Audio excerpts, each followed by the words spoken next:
Alrighty, folks. Adjusting my chair. I'm back. We're back. Hope you're doing well. Today is Monday, February 14th. The year is 2022.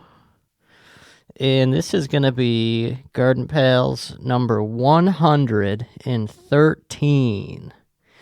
If you can believe it or not, this is the 113th episode of the program, and I welcome you to this episode with just open arms, as always, and hope you're doing well out there. Is 13 an unlucky number? Is that what that is? Isn't 13? Why is the number 13 unlucky? The number 13 is considered an unlucky number in some countries. The end of the Mayans calendar, 13th Baktun was superstitiously feared as a harbinger of the apocalyptic 2012. Fear of the number 13 has specifically recognized, okay, that's fucking stupid. 13, 113. I was going to say, I wonder what was the 13th episode. And I guess I can figure that out. Let's see what the 13th episode of Garden Pals was. Let me just reference my archives here. And we're going to find out real quick, and then we're going to jump into this episode. Garden Pals number 13 was with Mr. Fritz Does Art. How about that? Garden Pals number 13. That was me and Fritz's first podcast together. That was about 6 months ago. That's what YouTube says. And that was a good cast. 1 hour, 9 minutes. First podcast me and Fritz did together.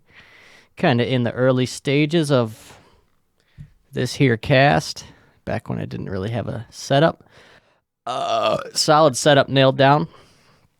But yeah, welcome to the 113th episode.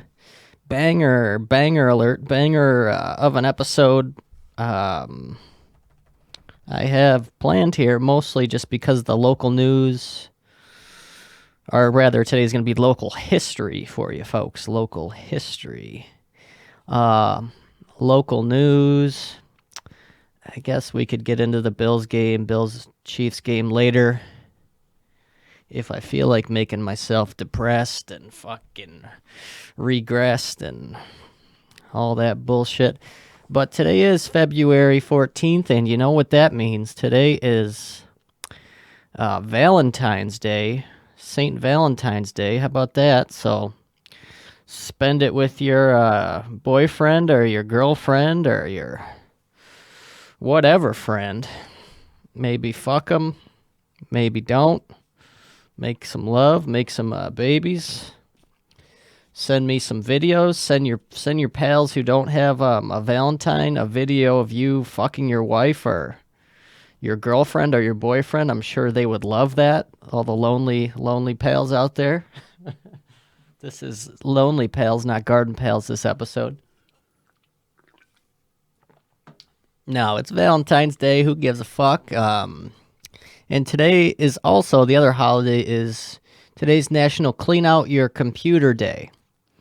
So how about that? Maybe clean all the child porn out of your computer before the cops come and break down your fucking door. So yeah, do that, or just maybe delete some old cat pictures you got saved on there.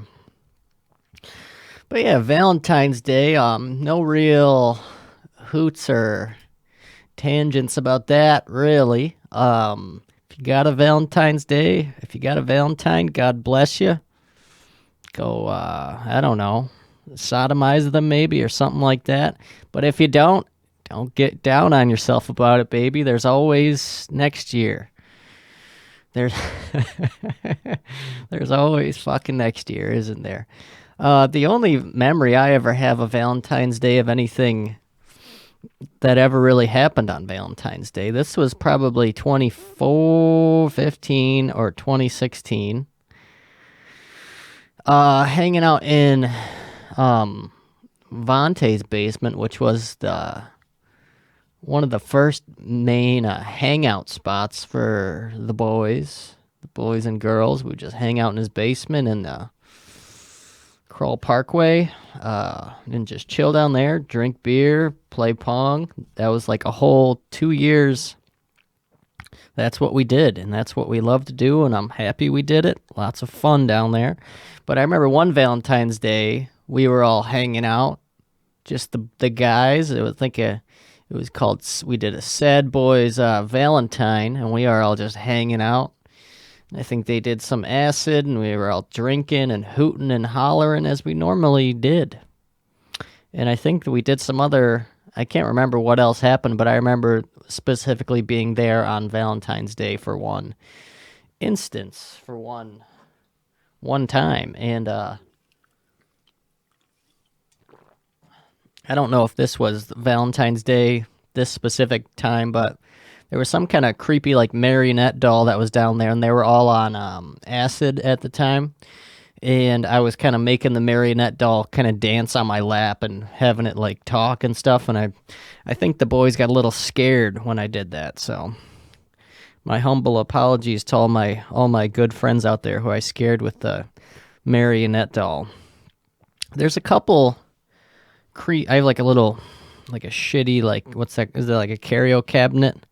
Is that what that's called? One of those glass cases, a curio cabinet.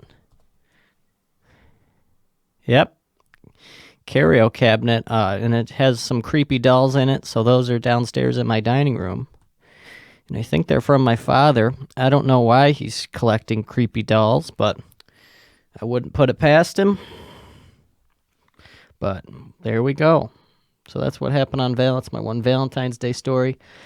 So we're gonna get into some fucking local history for you folks. This is something that I was reading on the job, kind of fucking off, as I normally do. And this is quite interesting. This is from the Buffalo News. If you remember from last episode, I had some grief with the BN, the Buffalo News. Trying to let me read their articles. But once again, if there's a will, there's a way, and you go onto your computer and you hit the print screen, and then what's that? Control P, and then you just print out the fucking article. So we're stealing articles, but we're still giving credit, giving consent. This is a consensual podcast.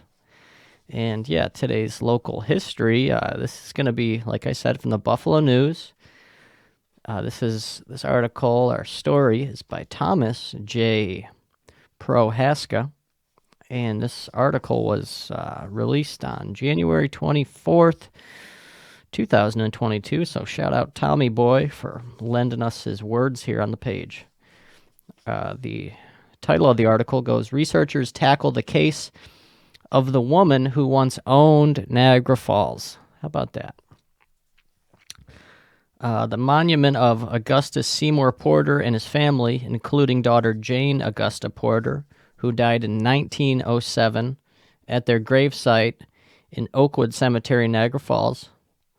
I believe that's the one that is right across the street from Ghetto Tops, if I'm not mistaken. So let's just fact check that real quick.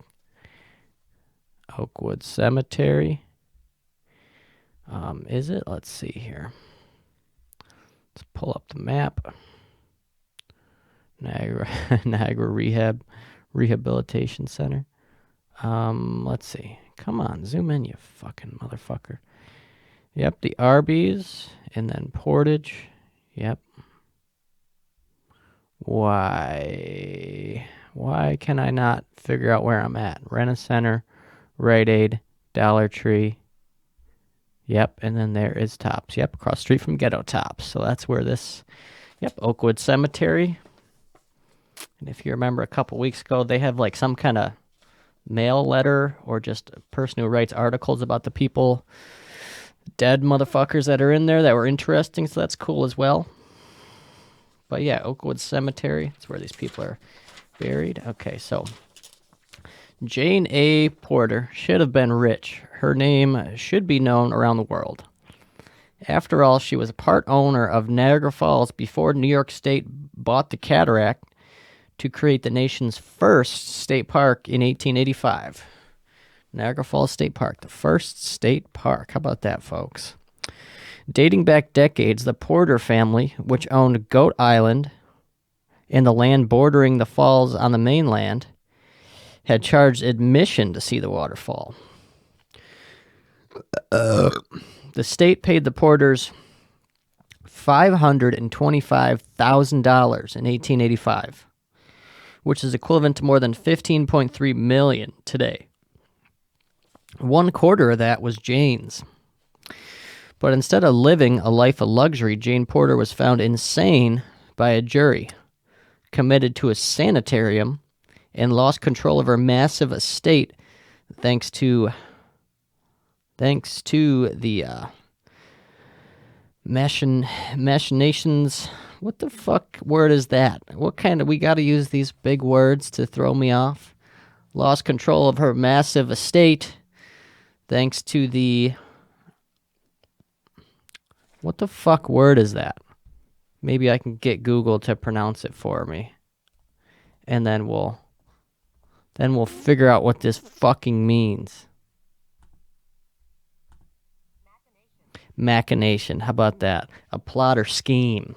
Okay, that makes sense. You fucking learn a word every day, don't you, folks? Machinations, plot or scheme of her sister. So she lost control of her massive estate thanks to the machinations of her sister, the laws of the day, and a lawyer who thought he would cash in from his investment in the earliest efforts to harness the falls to generate electricity. Aside from a handful of newspaper clippings at the time, Jane Porter's story was largely lost in history. But the facts were preserved all along, hidden in a wooden chest in the basement of the Niagara County Courthouse. Now, the sad story of a woman who once owned a wonder of the world, only to lose everything, is being told anew. After the chest was found, it took years to decipher the documents inside, many of which were rolled up and had become stuck to each other over the years. Just like the pages of, I was going to say of my porn magazine, some kind of joke there about having cum stuck to the pages, but I guess I've never really owned a porn magazine. I think I saw one once. Somebody lived, who lived over there? Some kid named Zach on like 68th Street or something like that. He lived next to this field, and there was a manhole in the field, and he kind of had like a little jack shack inside the manhole cover, and there were some dirty magazines and some hay and like, I think like a Subway sandwich or something in there as well. I don't know. But yeah, he had a little jack shack, and there was a porn magazine in there.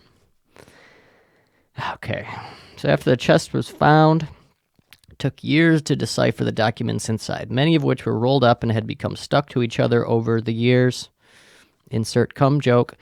In 2011, the Buffalo News reported on the discovery and early efforts to tell Porter's story. Now, researchers have read the documents that hadn't been unrolled 11 years ago and have told a more detailed and correct version of what happened to her. Oh boy. Christine L. Bacon, an attorney who works as Director of Education and Development for the Niagara Falls National Heritage Area, wrote her master's thesis at Niagara University on the Porter case in 2017. After that, Bacon stayed on the case and plans to expand her findings into a book. That estate included the lands taken for the Niagara Reservation, but it was much bigger than that, Bacon said, and perhaps even more alarmingly, she lost control of her person as well. Like Britney Spears, a conservator, a conservator was appointed to control both her money and her person. Conservator. That conservator, attorney Benjamin Flagler, at one point doled out an allowance of $100 a month to Porter. He controlled the estate until he died in 1900. Porter died in 1907. Flagler was one of the investors in a company that sought to dig a tunnel under what is now the city of Niagara Falls to divert the Niagara River water to a yet-to-be-constructed power plant. Many of the investors also were members of the Free Niagara movement that agitated for a state park, Bacon's thesis points out. Gaining effective control of Porter's property would help them execute a tunnel digging plan. Elena S. Guy, another researcher, has acquired some letters sent in the 1880s to Jane Porter and Augustus Porter Bernard regarding the state legislation creating the Niagara Reservation. Guy, who hold a doctorate in education, published the letters in The Hourglass Approach to Classroom Instruction, a book about using old letters to help teach reading comprehension in schools. She devotes a chapter to the Porter case and letters from the maternal side of her family, which tend to confirm Bacon's research. Next page, for all you following along at home. Bacon plowed through the contents of a wooden case with Jane Porter's name on it, which was discovered in the courthouse basement by then Deputy County Clerk Wendy Roberson in 1996. The box ended up as an end table in the county legislator chairman's office, but its contents went to the county historian's office. It was at a loss on how to access their secrets until 2010, when Jason R. Dodson, a University of Buffalo graduate student working as an intern, developed a method of exposing the documents to hot water vapor and making it possible to unstick the rolled up papers without damaging them. Once again, insert cum joke about unsticking together the porn magazines. All right, what's this? Investigating who owned the falls, Jane Porter's intrigue-laden life, revisited as papers are restored by a resourceful intern. When Bacon came along a few years later, she was able to place them in order and understand their complexities. Excuse me for a moment. It takes a certain mindset to understand all that, and she was uniquely qualified, county historian Catherine L. Emerson said. Porter lost control of her property and of herself in a courtroom in the Niagara County Courthouse in Lockport on October 4th, 1886.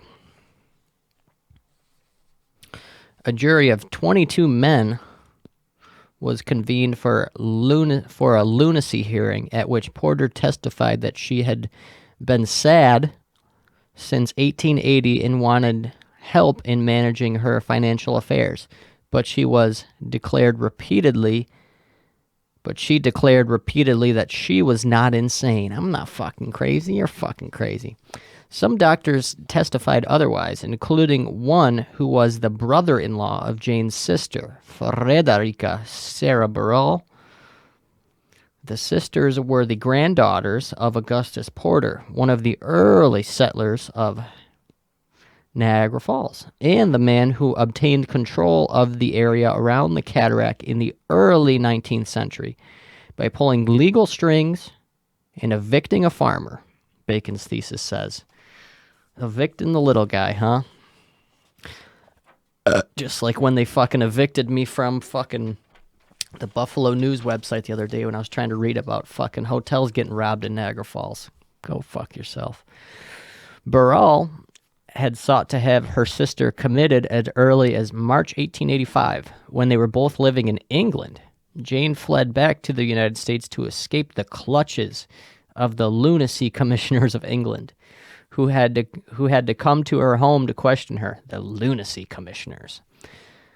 Bacon's research establishes that in the 19th century, women had no legal rights to speak of and could not be institutionalized without legal recourse by men who stood to benefit from that action in some way, either personally or economically. According to a court transcript cited in Bacon's thesis, a juror asked the judge if they could rule that Porter had melancholia and could not handle her finances alone, but she was not insane. The judge replied that they could not, Bacon wrote. As a result, the all-male jury declared Porter a lunatic. Their decision cost Porter her independence. She lost complete control not only of her assets, but also of her own life. They could just, like, declare people lunatics back then. Just, yeah, this motherfucker's crazy. Or, like, calling people, like, a witch back then. That'd be awesome. Just fucking accusing someone of being a witch. So she was sent to a sanitarium. Although my thesis suggests this sanitarium was a poor choice, I now understand from family correspondence that it may actually have been family members sympathetic to Jane who suggested this as a good place for Jane to recoup from the ordeal of the lunacy trial, Bacon said. Barral had started the whole circus by petitioning the court to have her sister declared a lunatic, but she told the New York Times in 1887 that she resisted efforts by other Porter heirs to sell the land around the falls to the state park. So she resisted. Okay, so she didn't want him to sell the land. Okay. Barral also said she and Jane were involved in a lawsuit over ownership of other land they jointly owned, both near the falls and in the town of Niagara. Barral accused Porter's lawyers of conspiring to gain control of that property. Jane Porter had given her power of attorney to that lawyer, her cousin Augustus Porter Barnard, in 1885. He tried a lawsuit to split up the sisters' interest in the disputed property, but Barral got the case dismissed after she presented doctors' affidavits. There we go. Affidavits. Send your ass to David. That one, Mac Miller lyric. That Jane was insane before she granted power of attorney to Bernard.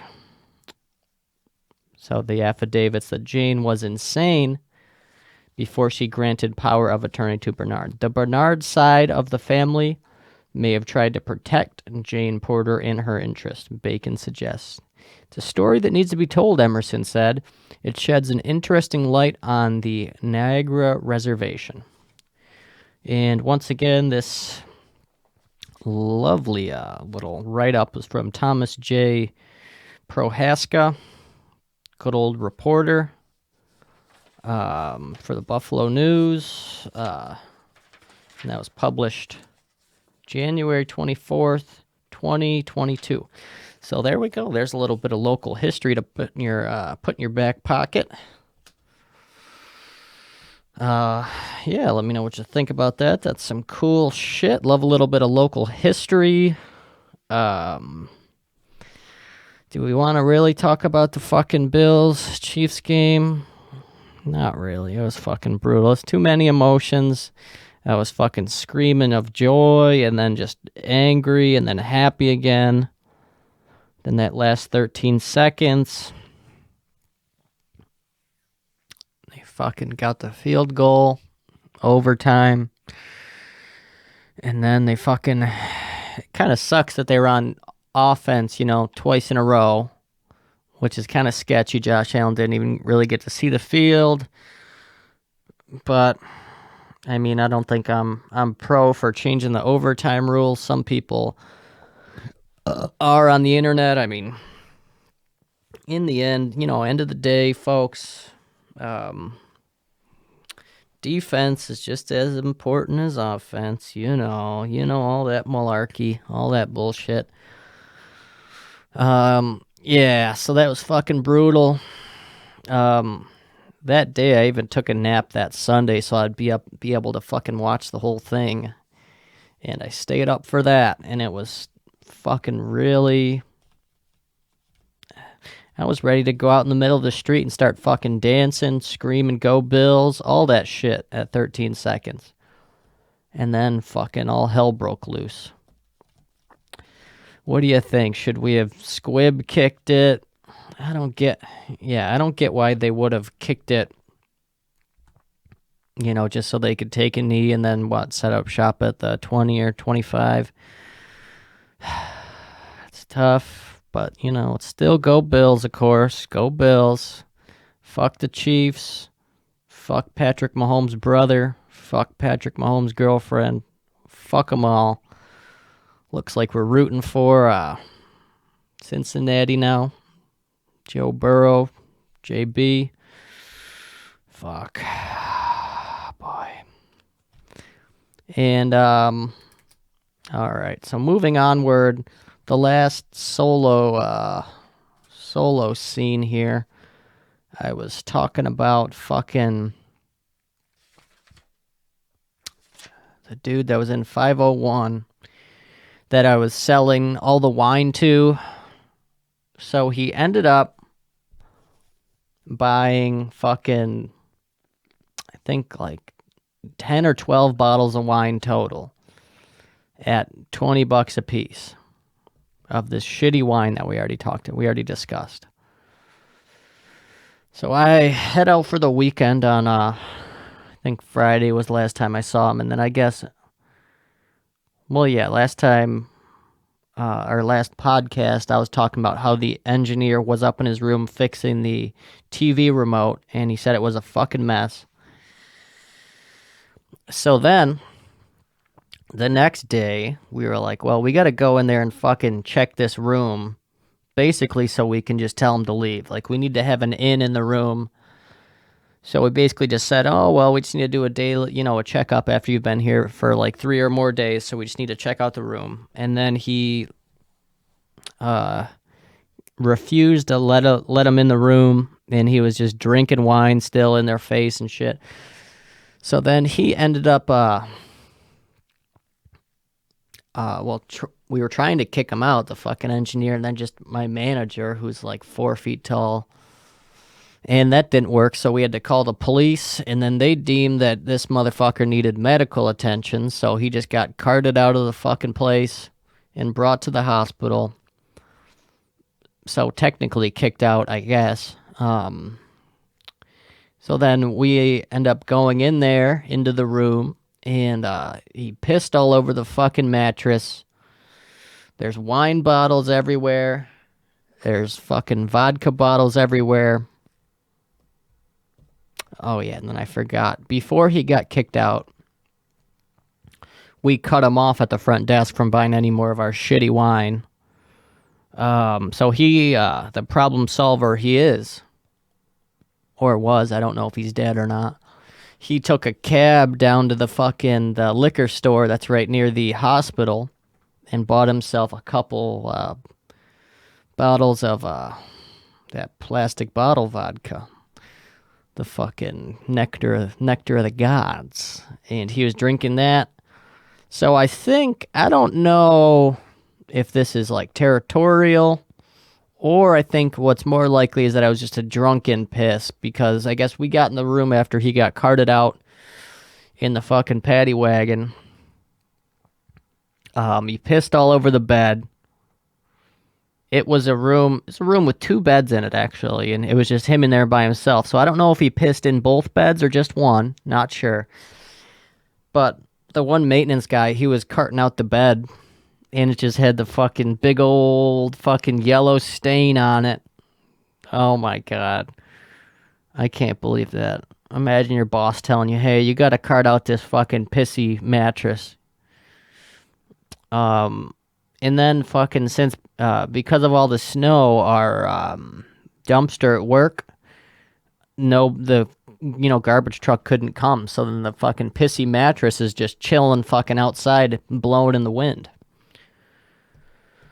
Just got a pissy mattress in the wind. And Yeah, so that's what happened. I think that this was probably like a 3 podcast kind of saga of this fucking drunk dude that was in room 501, the Pride of North Tonawanda here. This is actually the most model citizen that's ever came out of North Tonawanda. But yeah, he got kicked out, and we ended up charging him like $1,300 for all the damages that he did to the room. Imagine that. At some shitty hotel and you fuck everything up and then you get stiff for fucking 1300. Come on, baby. Oh my god. But yeah, done with that. Done with his dumbass. I think that's the last time I'll be talking about him. Fuck him. It's creepy, creepy.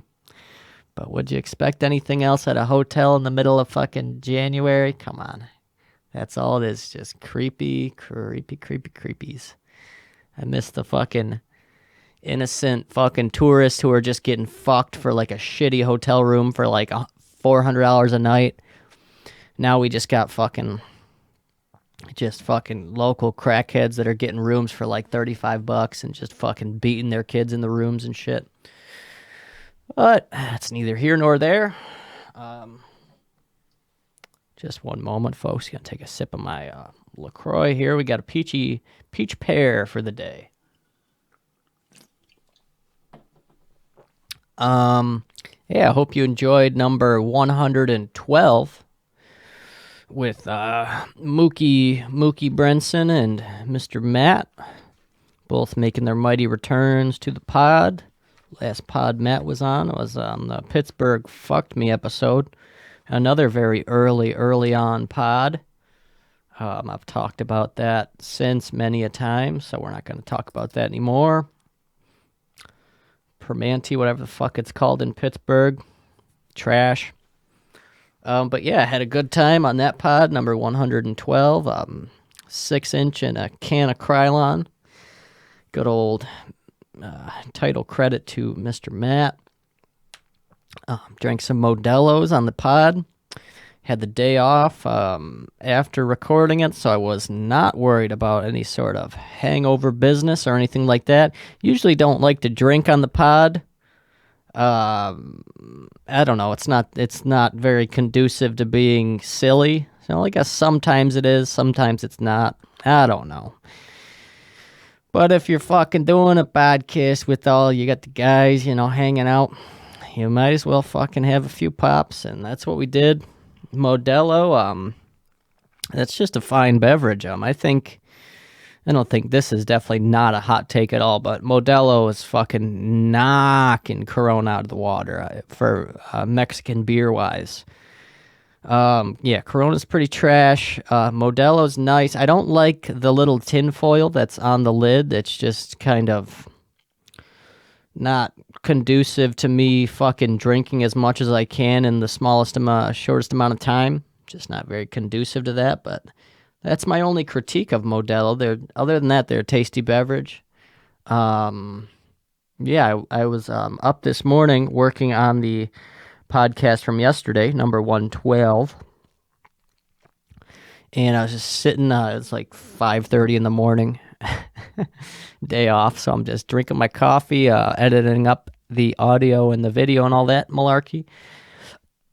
And I'm like, why am I fucking sweating right now? I'm just sitting here editing the podcast. I was like, well, I guess I could be, slightly hungover. It's not like you're fucking dying a slow death after drinking 2 beers, but I guess I can.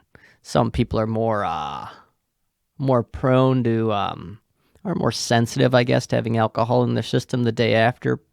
Probably me. It's nothing crazy. I can just kind of feel it just a little bit. Not like a hangover. Not even really affecting my mood at all. Just a little bit of, just kind of like the beer sweats. And then, well, I don't think the shit that I took today was a beer shit. I guess beer shits are in the league of their own. It's either you know what I'm talking about or you don't. But either way. Yeah, so hope you enjoyed number 112. That was a lot of fun. It's always a good time with Matt. Always a good time with Mookie Brenson. And let me see what my time ticker is at here? Yeah, we're at about 35-ish. So yeah, I'm going to stop this part here, and then I will see you in part 2 of this podcast, folks. Alrighty, back here, back half of the podcast, number 113. Kind of unlucky, and also Valentine's Day at the same time. Hopefully you got a hot, hot date, hot plans. Gonna plunge some holes, check some oil. God bless you. Whatever you do. Or maybe you got a date with the devil. Got a date with your cousin, all of our southern listeners. Yeah. It's what really can you do on a Monday? You can't really get into too much malarkey there on a Monday. That's the start of the week. You don't want to start off on a bad note. Don't want to go too hard. Definitely not on a Monday. No, you don't want to do that. But hope you got some plans, or who knows, maybe you don't. And if you don't, that's fine too. But I was curious, and maybe you're curious about what's this Valentine's Day all about? Where does it come from? Valentine's, this is from Wikipedia, most credible source of them all. Valentine's Day, also called St. Valentine's Day, celebrated annually February 14th. It originated as a Christian feast day, honoring one or two early Christian martyrs named St. Valentine, and through later folk traditions has become a significant cultural, religious, and commercial celebration of romance and love in many regions of the world. There are a number of martyrdom stories associated with various Valentines connected to February 14th, including an account of the imprisonment of St. Valentine of Rome for ministering to Christians persecuted under the Roman Empire in the 3rd century. According to an early tradition, St. Valentine restored sight to the blind daughter of his jailer. Numerous later additions to the legend have been related to it. Theme of love have related it to the theme of love. An 18th century embellishment to the legend claims he wrote the jailer's daughter a letter signed "Your Valentine." So he made this fucking bitch not blind, so then he could fuck her. Why does it really matter if she's blind or not? If she wants to fucking have sex with the St. Valentine's guy, then fucking fuck her. It doesn't matter if she can't see you. That's like the fucking Karate Kid that used to hang out here when I was like 8 years old, try to teach me guitar first. Was not into it. I think my cat is wreaking havoc on my kitchen or dining room area because I hear some ruckus. Either that or somebody's breaking into my house. So if I start screaming on the cast, alert the federales. But yeah, so we made the lady not blind. So that's interesting. I'm going to go see what this malarkey is real quick. Just as I suspected, my cat looking at me with those lion eyes. But yeah, so I knew a guy who dated a blind girl. I think we already talked about this on the cast before, but just one moment.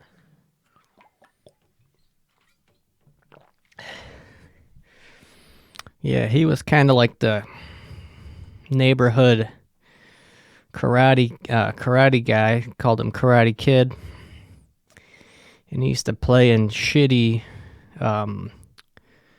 blues bands. And I think a shitty cover blues band is the cancer to every dive bar that has live music. Just a shitty fucking, just a shitty blues band. There's always a guy with a harmonica, skinny as fuck, probably on heroin or something like that. But if you're gonna do heroin, at least be good at what you do. Don't fucking have a cover blues band in fucking Niagara Falls at the Captain's Cove.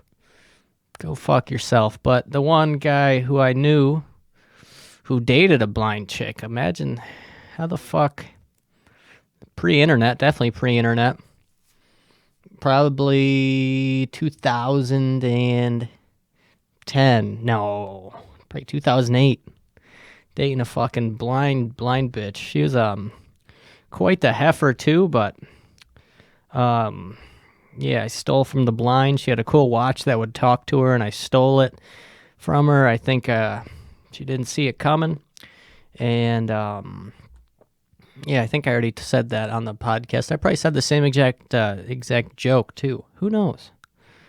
But yeah, so that's the deal with Saint Valentine. Just a bunch of folklore bullshit that a lot of, because like, how do you pass on a story before written language and have it, still be, keep the same shape?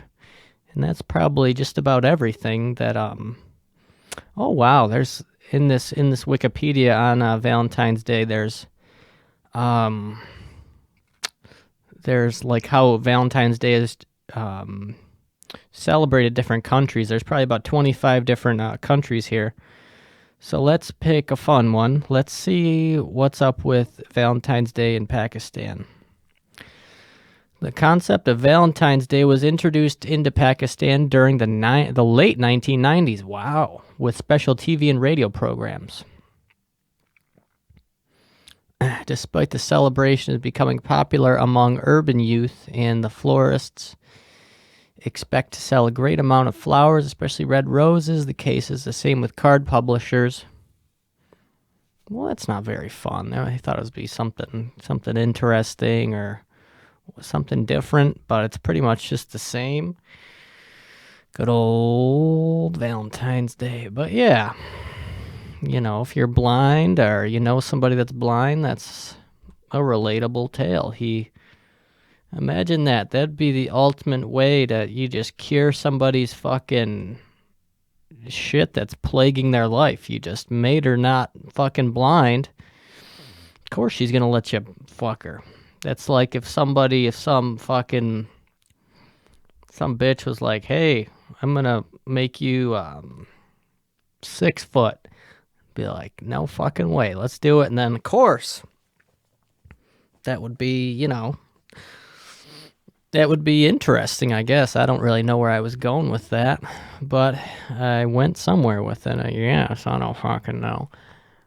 But yeah, so that's Valentine's Day history. I tried to look up some kind of Valentine's Niagara Falls news, but there was not anything, just a bunch of shitty, what was it? Affordable, Valentine's Day getaway Airbnbs that will knock your socks off. 10 moves you can pull in the bedroom to knock her socks off. Shit like that.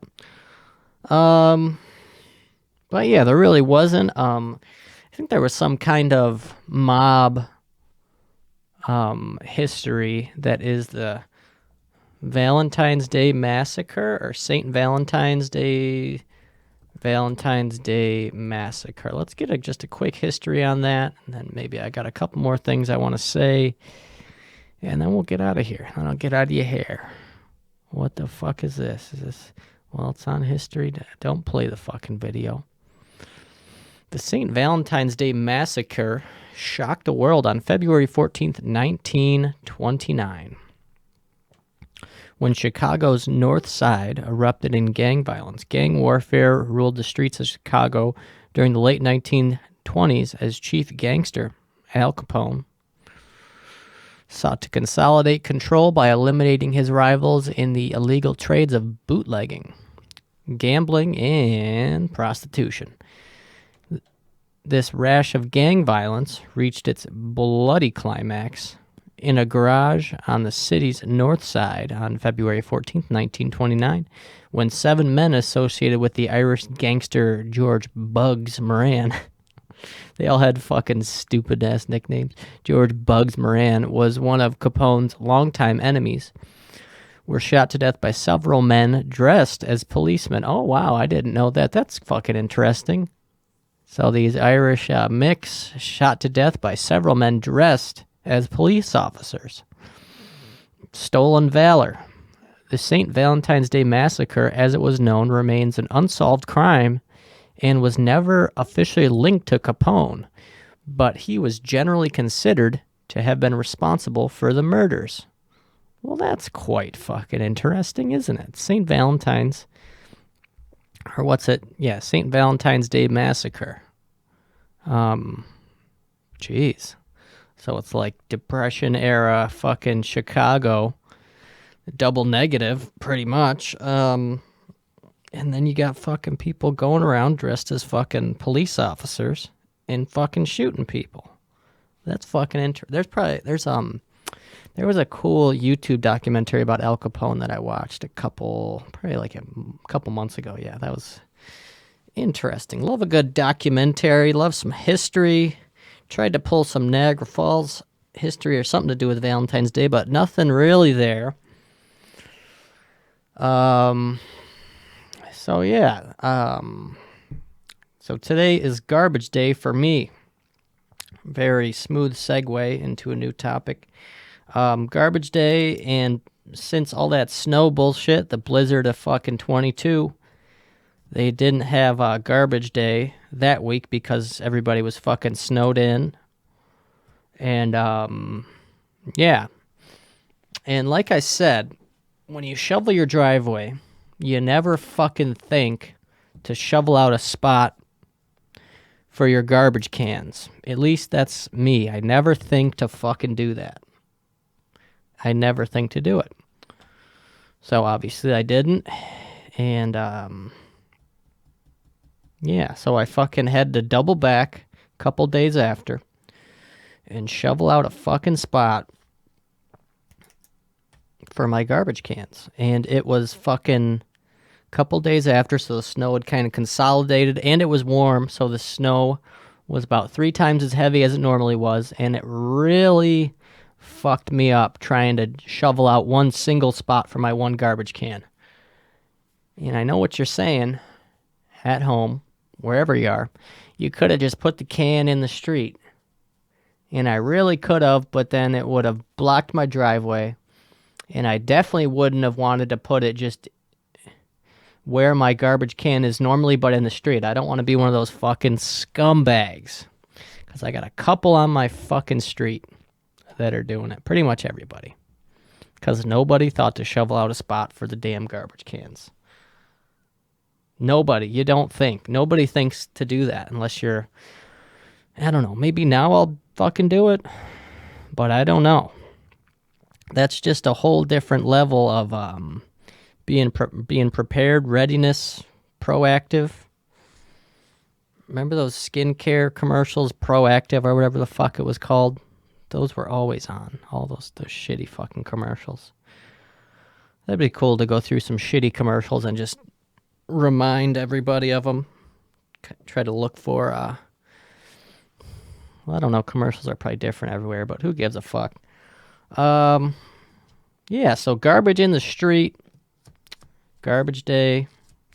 And I don't know if you're like this, but is my cat literally knocking on my door?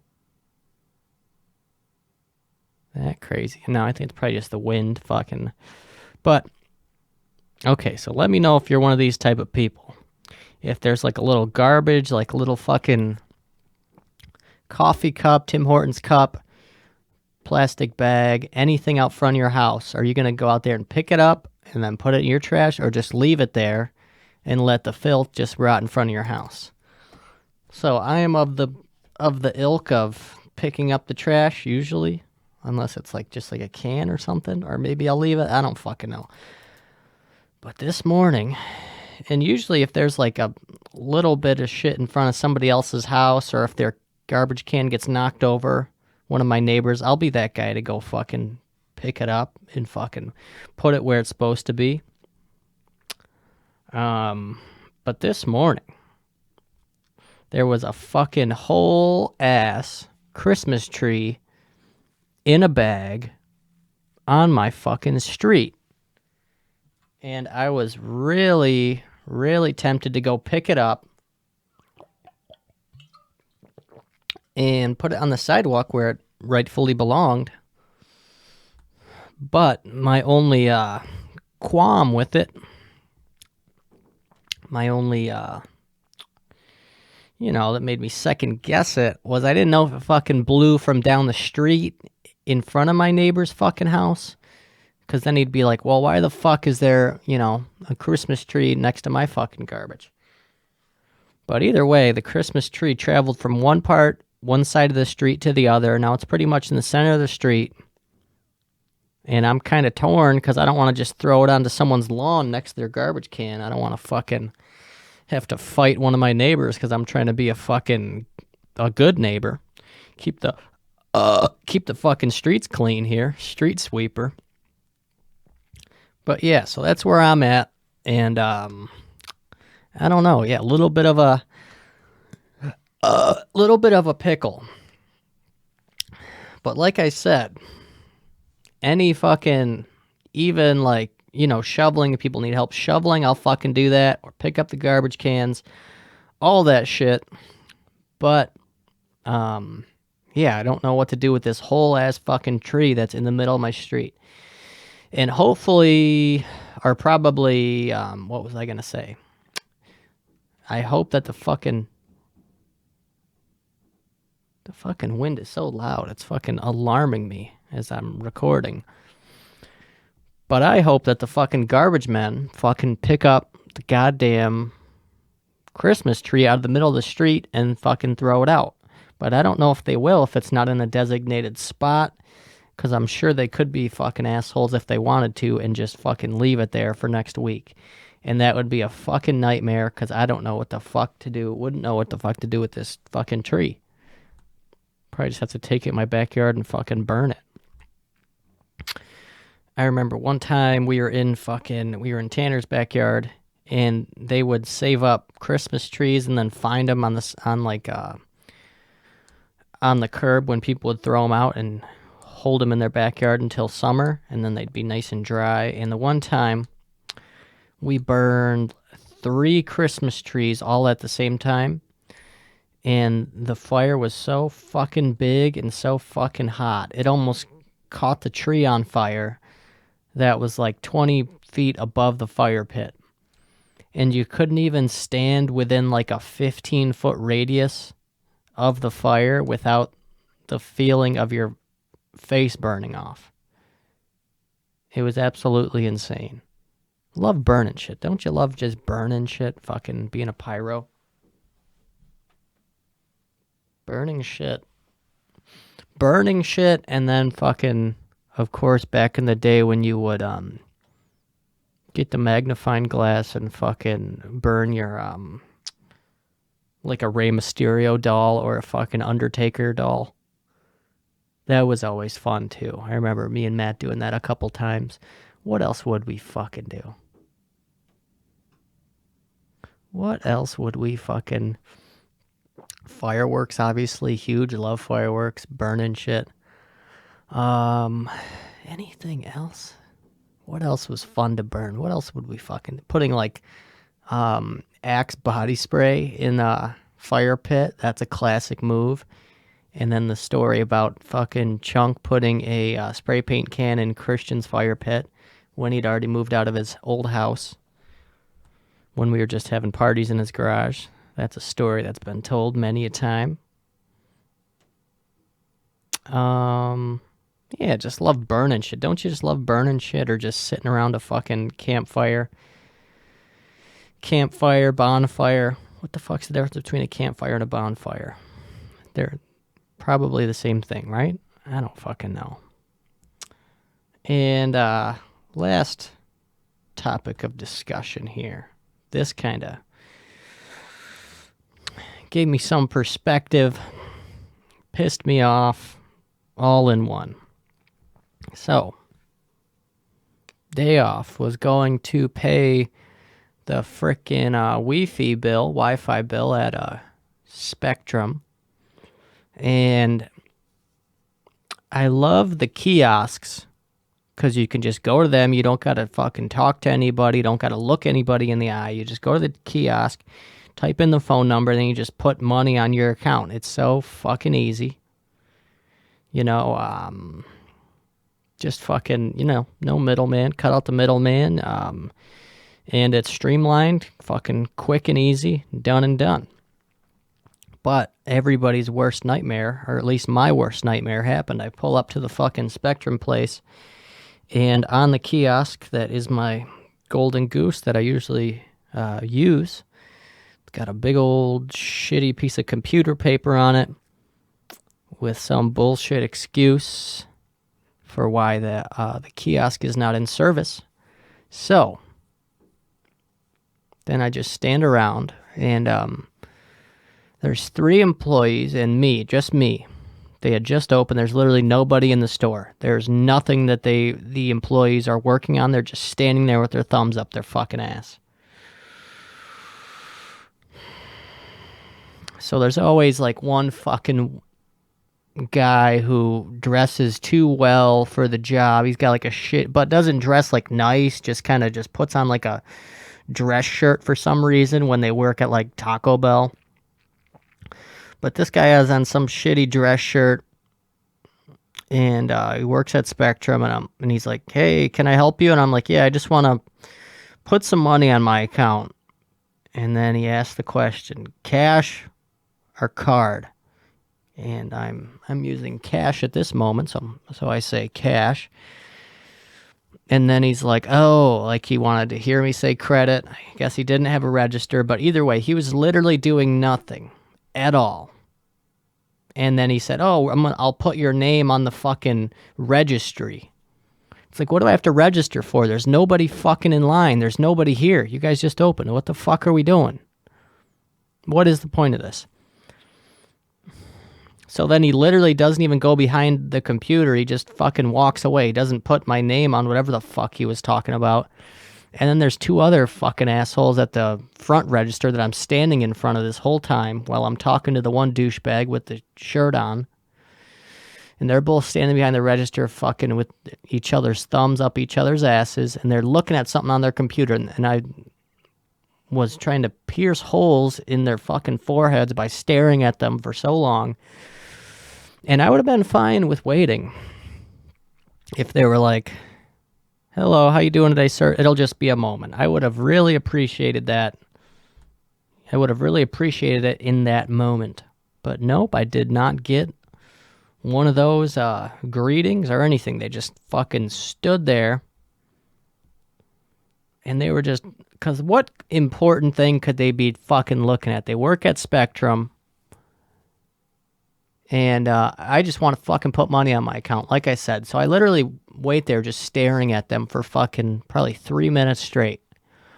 And 3 minutes when you're literally just standing in place doing nothing, staring at the wall, feels like about 10 years. Then the bitch finally looks up and just like, yeah, can I put money in my account? So then she pulls up my mother's account for Spectrum, and she's like, yeah, you said you were having issues with the speeds of your Wi-Fi. We can give you a new router, but it's $5 a month. And I'm like, what the fuck are you talking about? I'm just here to pay my bill. The speed of my Wi-Fi is fine. What the fuck are you talking about? And she's like, oh, okay. How much do you want to put on? And then she just says, okay. And then I just hand her the cash, $40. And then she just takes it and prints my receipt. And it literally, I was just like, what the fuck? And then what else fucking happened? Something else. Oh yeah, we didn't even even owe money on the bill. She's like, oh, you guys don't even owe anything on your bill, and you have credits on your account. So we already had $47 of credit on the account, which is like enough money for Spectrum Wi-Fi for like 10 years. So then we added like $40 more. So now we're just going to have literally Wi-Fi for eternity. Spectrum it's just an affordable Wi-Fi company, which brings us to our first sponsor now. But yeah, the bitch she also was like missing a finger, which was kind of weird. You ever just notice like somebody has like something wrong with their appendage, or like they're missing a toe or a finger, or just have like a nubby finger? It's like, geez, I didn't need to see that. But either way, this has been the Valentine's Day Spectacular.